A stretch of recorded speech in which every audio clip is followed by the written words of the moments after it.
In the aftermath of the attack in Woolwich yesterday, during which 2 terrorists murdered a serving British soldier, many people are claiming that the whole incident was fake, was fabricated, was a hoax staged by crisis actors. And one of the main points of evidence they cite for this claim is this clip here, which is a still from the video clip, which I'm not going to play because ITN's got copyright on it and they're shutting down YouTube channels over it. But they claim that this clip shows the alleged terrorist, the killer, one of the 2, with no blood on his hands. I mean, the meat cleaver's in his hand there, but there appears to be no blood on his hands. They're saying that this proves the murder of the soldier was a hoax, never happened, was staged, was fabricated.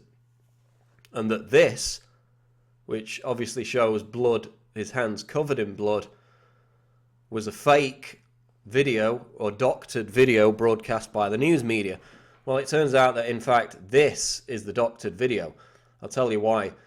In London we have road markings called red routes, and these are 2 lines on the road in red paint. You'll see in this video the lines are orange, the same colour as the man's hands, whereas in this clip the red route lines, the hints in the name, are red, as are the colour of the man's hands because they're covered in blood, which shows that this is the accurate clip because the road markings are the correct colour. Therefore, the red hands of the man are also the correct colour because they're covered in blood. And that this is the hoax clip. The colours have obviously been manipulated because the red route line is orange, the same colour as the man's hands. This is a hoax clip. It's been artificially manipulated. The colouring, the saturation, the contrast has been altered to make it appear as if the alleged terrorist has no blood on his hands, when in fact this is the genuine clip, and you can tell that by the road markings.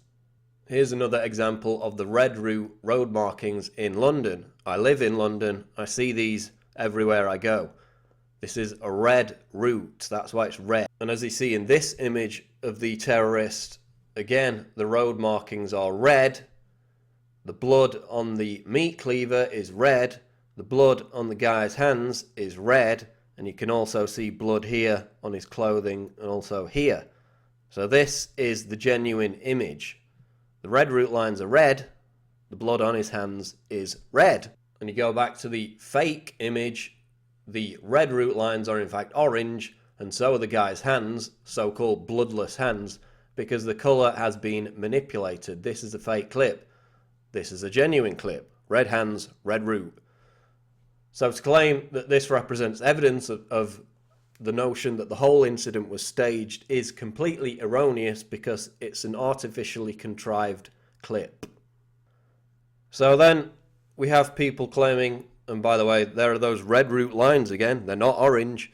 People claiming that there's no blood around the body, therefore the entire event is a hoax, is staged. Well, in fact, you will see here there is clearly a long streak of blood.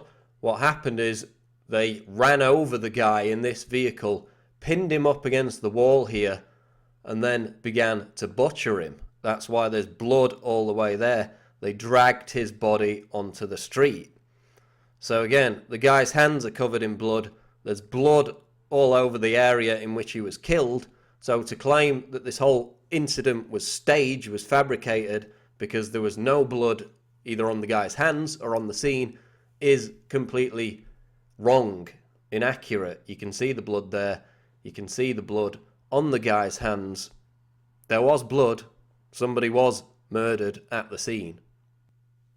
Other questions have surrounded claims of, well, look at all the eyewitnesses. They're just standing around not doing anything. Surely they'd attack the so-called terrorists. Well, first the eyewitnesses thought that the 2 terrorists were actually helping the guy. Then eyewitnesses did start to confront him, ask questions. There are numerous reports in the media about that today. And of course, the guy had a revolver. You see the two terrorists here after being shot by police. So if a guy's got a meat cleaver, he's covered in blood, he's just butchered somebody, he's pointing a gun at you, are you really going to tackle him? Number two, people are saying, well, why are people filming him? Why are they recording him? Well, that's precisely what he demanded they do. And if a murderer who's got a meat cleaver in his hands dripping with blood, asks you to record him, then chances are most people are going to comply with that demand. Here we see a woman who was a scout leader who went up and confronted one of the terrorists. So the claim that nobody tried to confront them is again erroneous. And people just can't seem to figure out, they say, well, this is just not normal. Nothing about this is normal. Well, if a guy is butchered in cold blood on the streets of London in the middle of the afternoon, what would be normal about that, is my question. I'm not saying that people shouldn't ask questions about events of this nature, because we know that governments have lied about them in the past. But to claim this is staged, that it's fabricated, that it's all crisis actors, just makes no sense. Number one, if the UK government was complicit in the 7/7 bombings, which the evidence suggests they were, which killed dozens and dozens of people, why would they feel the need to fake the death of one man? Why wouldn't they just kill him if it was all a staged set-up incident? Here you see the blood again, the streak of blood. The guy was killed here, he was dragged onto the road here. And number two is the fact that the UK government has been complicit in killing over 1 million Muslims abroad. Now, do you think they would need to create fake terrorists as actors, given that they've killed over 1 million Muslims abroad? Or do you think that in and of itself would generate homegrown terrorists? Well, of course it would. Not all terrorism needs to be staged by the government. There are real radicalized extremist Muslims out there precisely because of our government's actions abroad.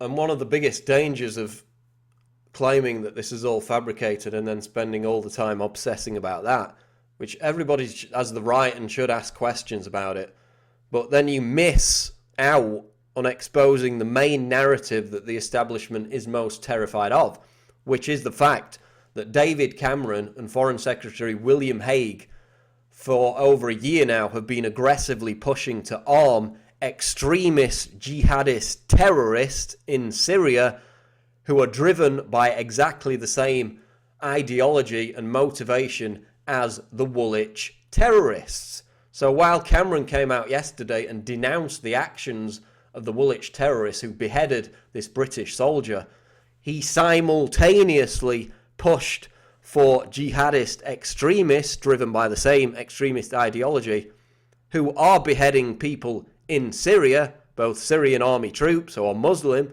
and innocent civilians, to be armed with lethal weaponry.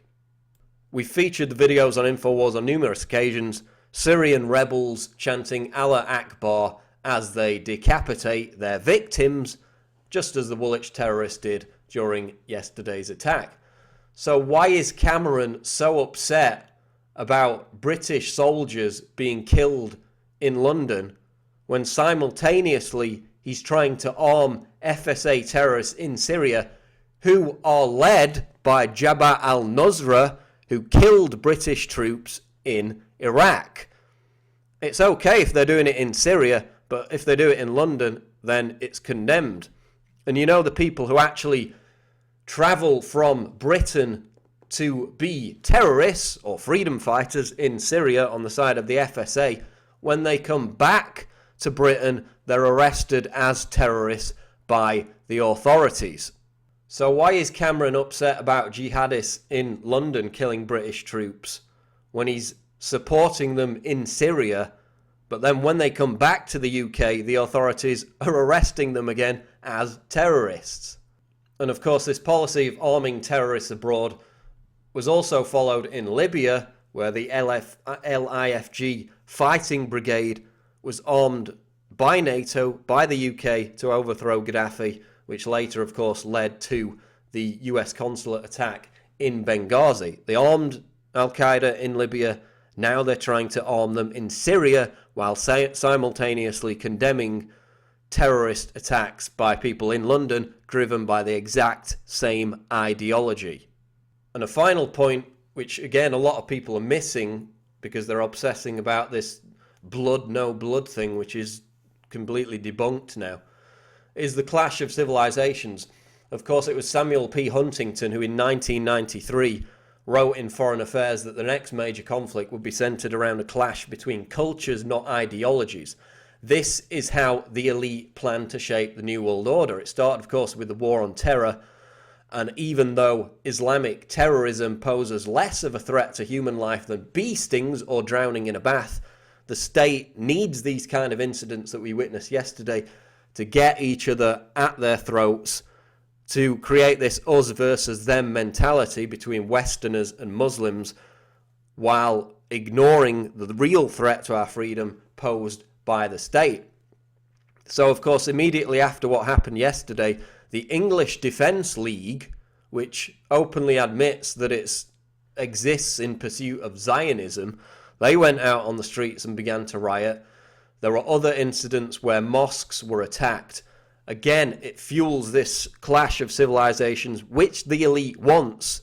Divide and conquer. They want the people at each other's throats, driven by class, driven by racial sectarianism, while they manipulate and control from above. But as George Eaton wrote in the New Statesman today, Muslims bear no more responsibility for jihadism than Christians do for the Ku Klux Klan or the Westboro Baptist Church. We have to remind people who are ignorant, who say, kill them all, let God sort it out. These Muslims, they hate us, they hate the West, they're just out there killing us. Deport them, kill them all. Well, in fact, no. The people who believe in Wahhabi Islam are a tiny, tiny sect. The majority of Muslims don't believe in that.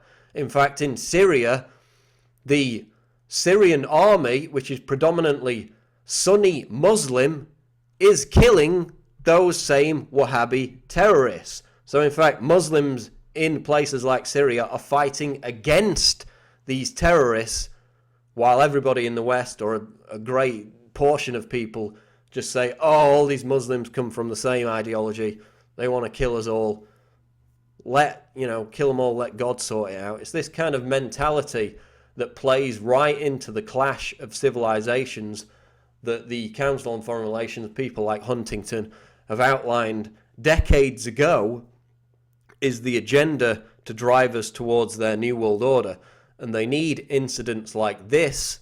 They need people to buy into the propaganda in the aftermath of those incidents to shape that very clash of civilizations agenda, which is also being shaped by the Labour government's admission now that it pursued a deliberate policy to flood the UK with immigrants in order to enforce this disastrous multiculturalism idea.